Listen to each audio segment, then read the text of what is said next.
माझ्या लाडक्या लेकी, डोळे पुस आधी. का रडतेस?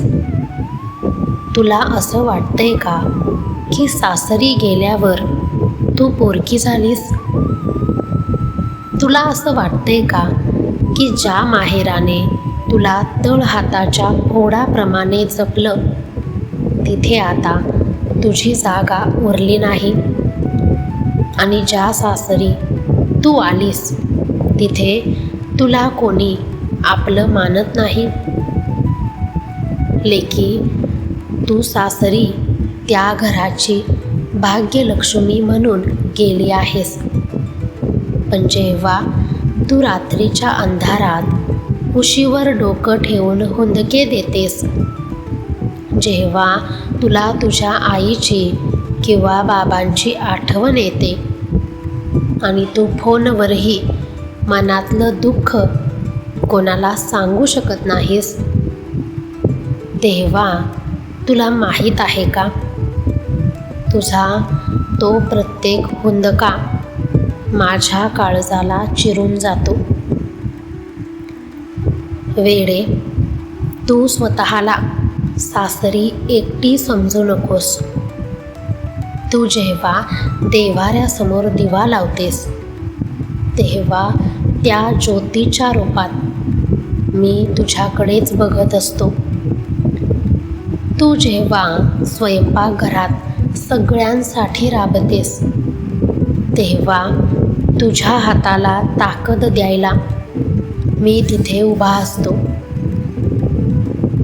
लोक तुला काय म्हणतात, तुला किती टोमणे मारतात, तुला कसं कमी लेखतात, हे सगळं मी पाहतोय.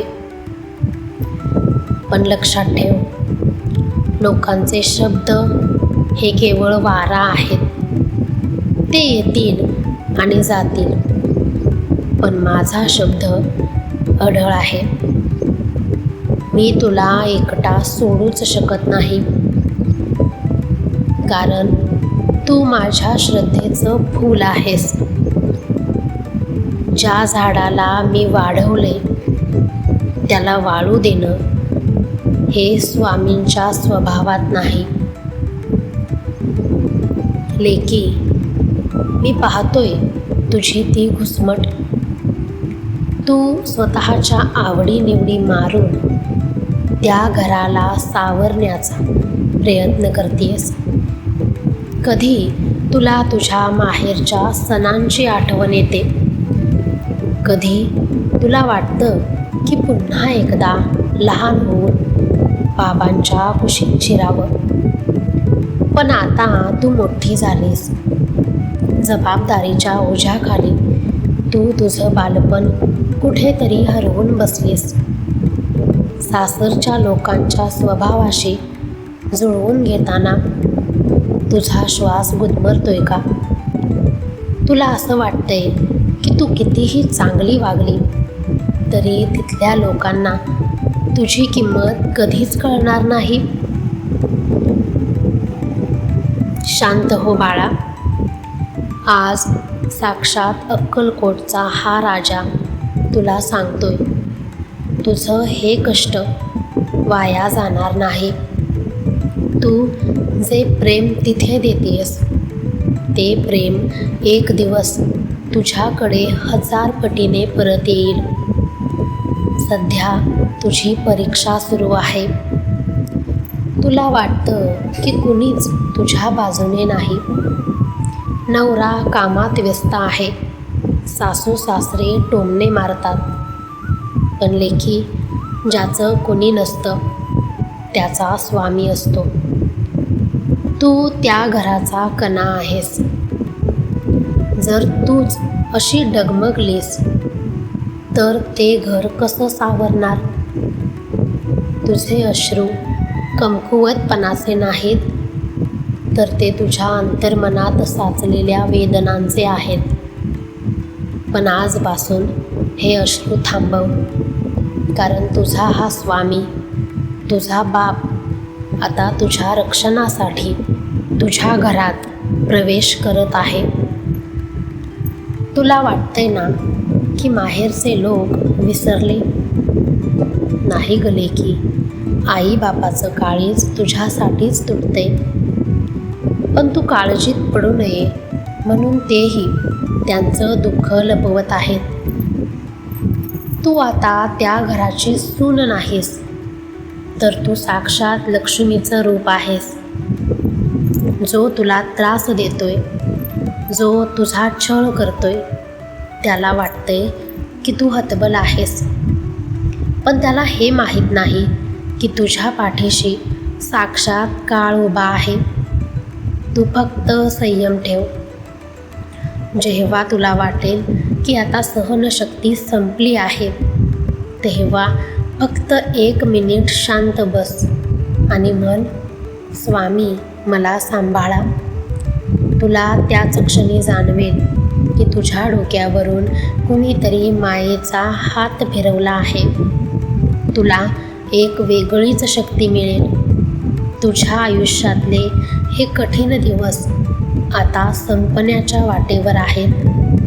तू रडण्यासाठी नाही, तर जग जिंकण्यासाठी जन्मली आहेस.